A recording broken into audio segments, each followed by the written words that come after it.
Hello guys, how are you? I'm Hardeep Singh. Welcome back to your own YouTube channel. IELTS updates and recent exams. For more updates related to recent IELTS exam writing test topics, listening, reading, practice test, and speaking, you got guesswork. Please, guys, participate in everyday listening and reading practice test to achieve your desired band score in your actual IELTS exam. Please hit the like and subscribe button. Press the bell icon for the upcoming notifications. Don't forget like, subscribe and share my YouTube channel and my Facebook page, IELTS updates and recent exams. Part 1. First, you have some time to look at questions 1 to 6.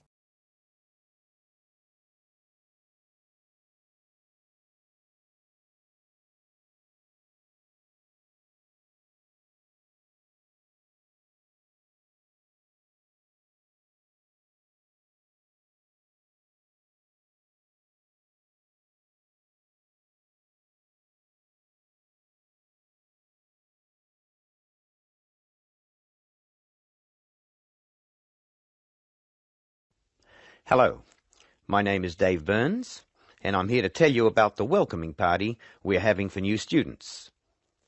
Unfortunately, the information on your invitation is inaccurate. We didn't have enough time to print new invitations, so I'll have to ask you to make changes. To start with, this isn't a welcoming lunch, it's a dance party. However, the next line is true. The party will be held at Blackwell House. Is everybody comfortable with that? The next line tells you when the party will be. Friday, June 15th at 8 p.m. But I have good news. The party will end at 11 p.m. As a result of this later end to the party, the bus will go later too. So it should read, free transport to the student hostel is available, leaving Blackwell House at 11:30. And of course, other students may attend, and all students must have their student ID card with them. I hope you can come to the welcoming party. It's a really good way to get to know other students and to learn what it's like to live in this city and to study here. Just one final change. Please let us know by Thursday if you can come. Now listen while Dave Burns gives instructions for students who are going to travel by car to the party. Before you hear the rest of the conversation, you have some time to look at questions 7 to 10.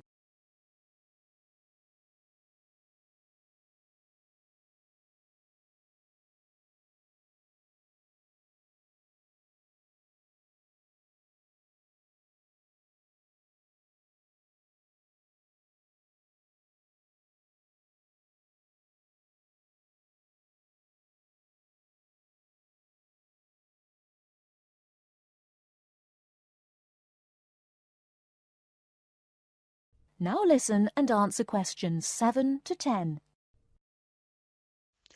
Some of you may prefer to travel by car, but I have to warn you about some changes to the roads. You will find there is a lot of new road work on Smith Street. The work will not finish for a long time, so we can be sure that Smith Street will be a problem. If you are coming from the city, you will be able to travel easily until you get to Blackwell Street, just near the college. As you know, Blackwell Street is very long. You should avoid the corner of Blackwell Street and Jones Avenue, because they are laying telephone cable. However, you can take a detour and avoid Blackwell Street altogether. The best thing to do is to pass the roundabout and take the first road on your left, which is Brown Crescent. Brown Crescent will lead you into the college grounds, so that's easy. I hope everyone has a great time. Bring your friends, and we'll see you on Friday. Oh, one final reminder. It's best to use the side door. The front door may be locked at 7, so come to the side. See you on Friday. That is the end of part 1. You now have half a minute to check your answers.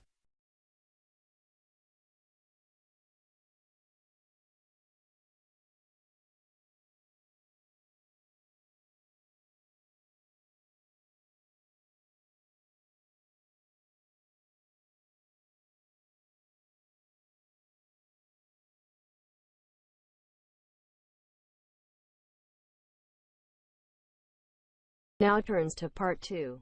In this section, you'll hear an introduction about ancient architectures. First, you have some time to look at questions 11 to 20.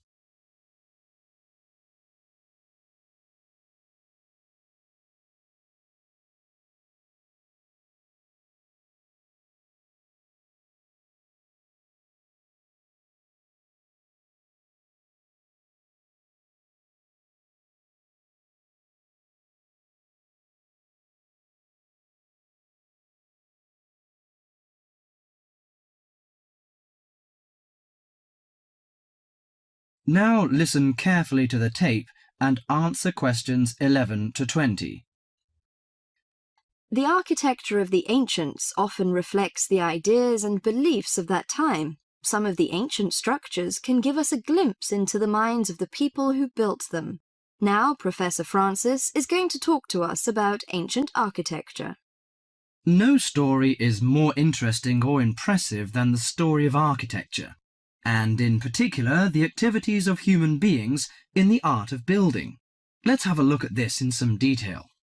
Did you ever visit the pyramids? Look at this picture, please. The pyramids in Egypt are true wonders of the ancient world. Khufu's pyramid is a stunning 138-metre-high mass of 2.3 million stones, each weighing about 2.5 tons. It was built to geometrical perfection over 4,500 years ago, with simple stone and copper tools. It was so far advanced that some have suggested it was designed by aliens. Actually, there is an astronomical significance to the perfect precision of the pyramids. By using 2 stars that circle the sky polar point, Egyptian astronomers were able to arrange the pyramids due north. This was done because they believed the king's afterlife and the stars were closely related. They believed their pharaoh, that is, their king, had been transformed into another living being, a light in the sky in contrast to the darkness of death. Okay, now let's look at another picture. On this picture is Athens' ancient Parthenon. It is an immense columned temple, built almost entirely of marble. Athens' ancient Parthenon is a perfect model of classic Greek architecture. It was built to honour Athena, the goddess of wisdom. Therefore, it includes the ideals of logic and reason in its design. Built in the 5th century BC, the Parthenon is made up of almost 140 columns. Before you hear the rest of the conversation, you have some time to look at questions.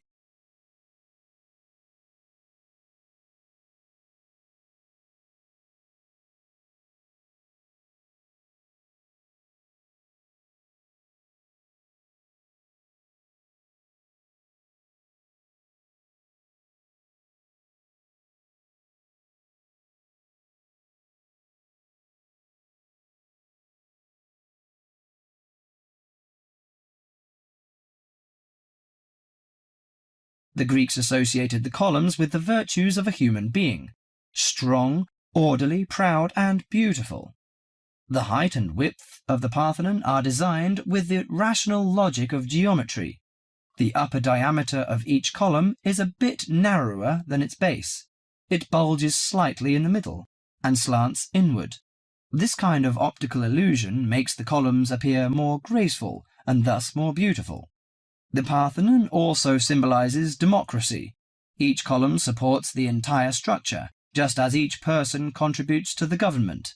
It symbolizes that Athens' government is democratic. Finally, I am going to introduce the Roman Colosseum, a large oval structure for public sports events, entertainment, or assemblies. The Roman Colosseum displays the practical nature and political thinking of Romans. The Colosseum was built in 80 AD, when, throughout its vast empire, Romans' population and wealth were growing. It was necessary for politicians to entertain the people in return for their support. Gladiators would battle wild animals, and even one another in order to entertain the bloodthirsty crowds. Constructed with tons of marble, the Colosseum stood 48 meters high. It has the capacity to hold up to 50,000 spectators. Spectators sat on the lower 3 levels, surrounded by towering roofed passageways. On hot days, a cover suspended from the top story provided shade from the sun. Ancient architecture gives us a sense of the different societies that build these amazing monuments. Through it, we can imagine what life was like when those civilizations were flourishing. That is the end of part 2. You now have half a minute to check your answers.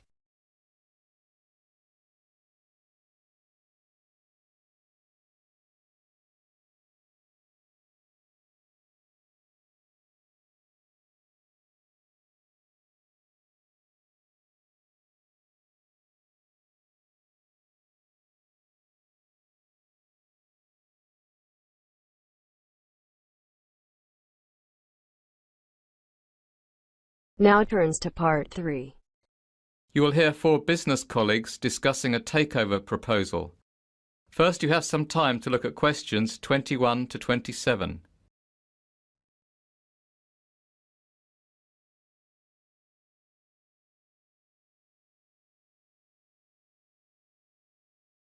Now listen carefully and answer questions 21 to 27. So, let's go over this again. We don't want to make any mistakes, and we all need to agree we're making the right decision. Absolutely. We'd have to spend a lot of money to buy Biz Educators Inc., almost £10 million. So let's get this right, otherwise it'll be our necks on the line. Well, I for one think this is an excellent opportunity for our company to expand and break into a new market. I say we should go ahead with the takeover. At £10 million, Biz Educators is good value for money. OK, Dave, I know you're very much in favour of the acquisition. How about you summarise the plus points of this venture for us? Mark, you're less certain and you've highlighted some issues already. Will you summarise the downsides? I'd be only too happy to. Right then, Dave. Let's start with you. Why is this proposal so attractive? What are the upsides? It's simple economics. Biz Educators has a proven track record and is an industry leader. It is a well-respected company with a great name, has generated excellent goodwill, and has consistently made a gross profit of more than £500,000 per annum with a great shareholder return. Yeah, but what about the net profit? That's not nearly as high. In fact, last year it made a net loss of £100,000. Mark, that's only because it invested in a new manufacturing plant. That's a long-term investment to secure the company's future. In fact, it's a good thing, not a bad thing. It shows that the company has a clear and ambitious strategy going forward. Besides, a £100,000 loss is very small in real terms. It's hardly worth being concerned about. That loss will be clawed back within 2 years if the projected profits for 2012 and 2013 materialise. The forecast is for a net profit of £500,000 in 2012 and £1 million in 2013. The figures speak for themselves. This is a sound investment. I have to agree with Dave. Why are you so sceptical, Mark? I see where Dave is coming from, but we're overlooking some vital facts. First of all, this company wants to remain an independent entity. Hostile takeover bids are fraught with danger. We know from experience. Remember Davidsville Inc.? We spent a fortune researching that company and creating a workable business plan, only for the merger to fall through. Mark's right. It is always difficult to buy a company that doesn't want to be sold. Davidsville was a disaster. Continue, Mark. That's not my only concern. I'm also worried that Biz Educators is a production-based company. We have no experience running companies like that. Our market is investment banking and trading. We would have to hire outside managers to run Biz Educators for us. That's going to cost more money. Look, I'm not saying it can't be done. I'm just saying this is a high-risk venture. Plus, there's no synergy. Our business is totally different, so we can't save costs by combining departments. Well, we can certainly see that this decision is not straightforward by any means. Maybe, but we have to come to a conclusion soon. It's almost 5 o'clock. What's the hurry? Can't we postpone our decision and discuss the takeover proposal again tomorrow? Mark, have you forgotten that we have to have our conclusions ready for tomorrow's board meeting? That's when the official decision will be made. Before you hear the rest of the conversation, you have some time to look at questions 28 to 30.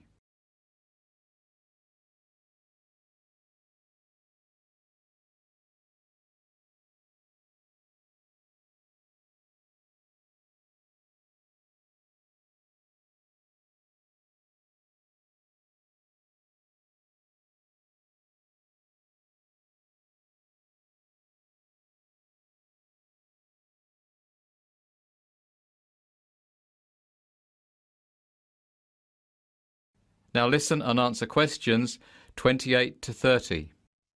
Goodness, it almost slipped my mind. Well, we'd best move on.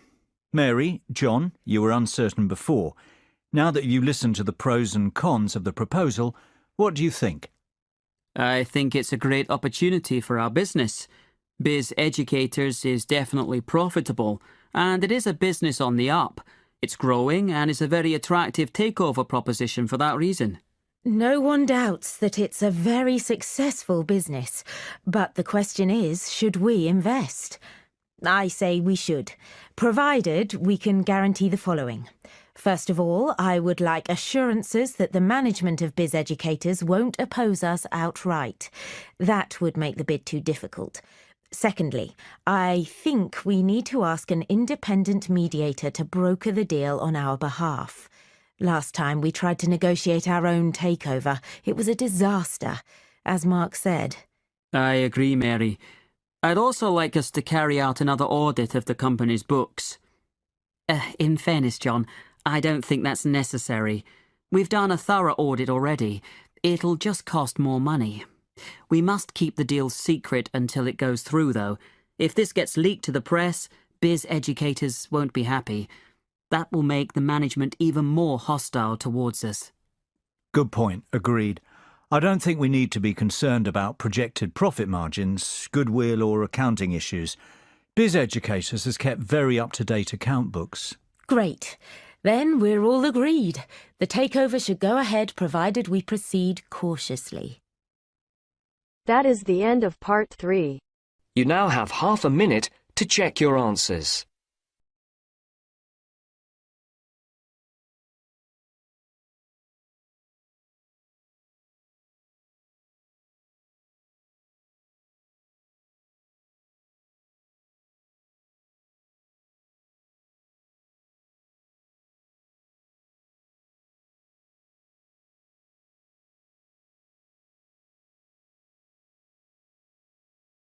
Now turns to part 4. You will hear part of a lecture about conserving energy. First, you have some time to look at questions 31 to 40.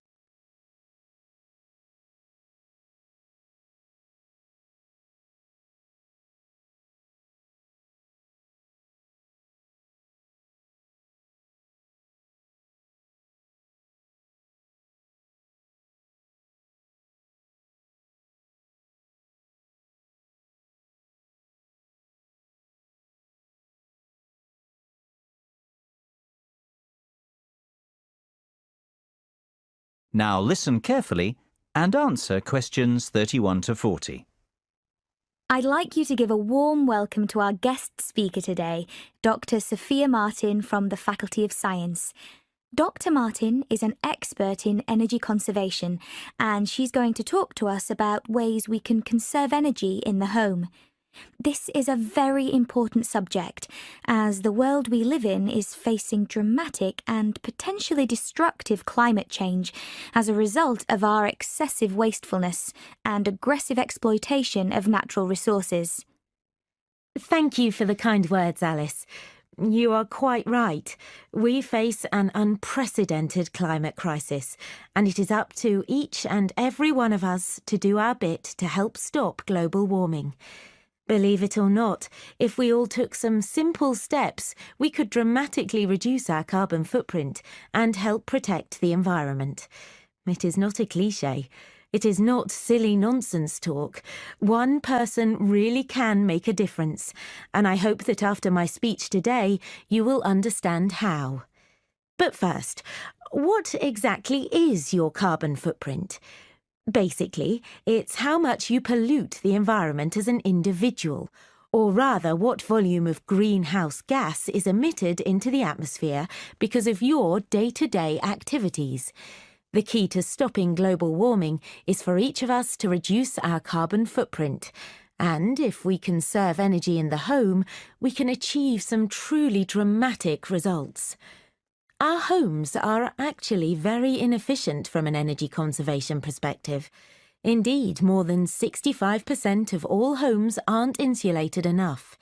This means that they lose heat, and that homeowners waste a lot of energy, not to mention money, on heating during winter. So, the first step is to fit adequate insulation in the attic and outer walls of your home. This can reduce your heating bills by as much as 25%.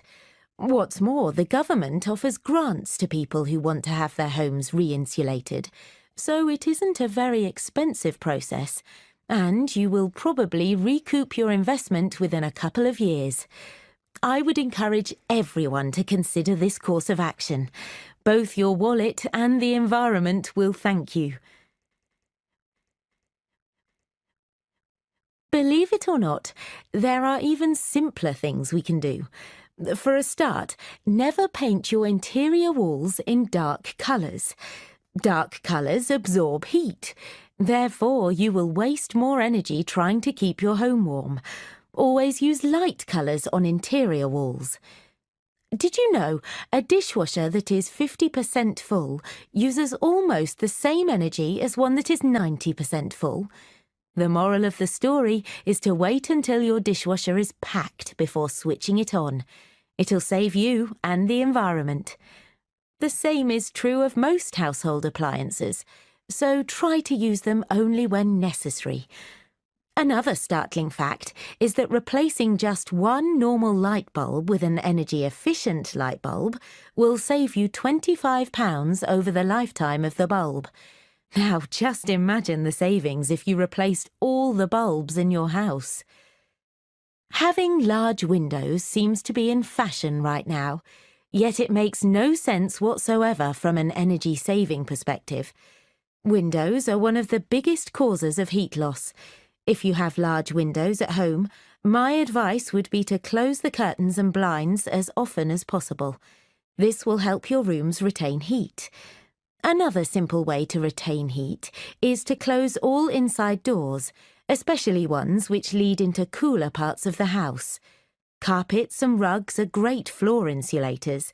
It's a good idea to have these fitted in rooms where heat retention is an issue. I would strongly advise people to consider erecting solar panels on their roofs. You don't need to live in a constantly sunny place to reap the benefits of these. Even our English weather will suffice. Solar panels can generate enough energy to heat your entire hot water supply, which is fantastic when you think how much you pay for this service at the moment. And of course, I would encourage people to continue recycling and composting waste. The next generation will thank us if we act now, and rightfully condemn us for failing to. Well, I can only hope you have found this speech informative and that I have highlighted the importance of the individual to the cause of environmental protection. Thank you for your attention. I'll hand you back to Alice now. That is the end of part 4. You now have half a minute to check your answers. So guys, don't forget like, subscribe and share my YouTube channel and my Facebook page, IELTS updates and recent exams. For more updates related to recent IELTS exam writing test topics, listening, reading, practice test and speaking, you got guesswork. Please guys, participate in everyday new IELTS listening and reading practice tests to achieve your desired band score in your actual IELTS exam. For more IELTS material, visit my official website www.ieltsupdatesandrecentexams.com. The link is given below in the description. If you need PDF files of latest IELTS material, then please join my Telegram channel. So guys, please write your score below the comment section. Again, thanks for listening. God bless you all guys. Stay tuned, stay safe.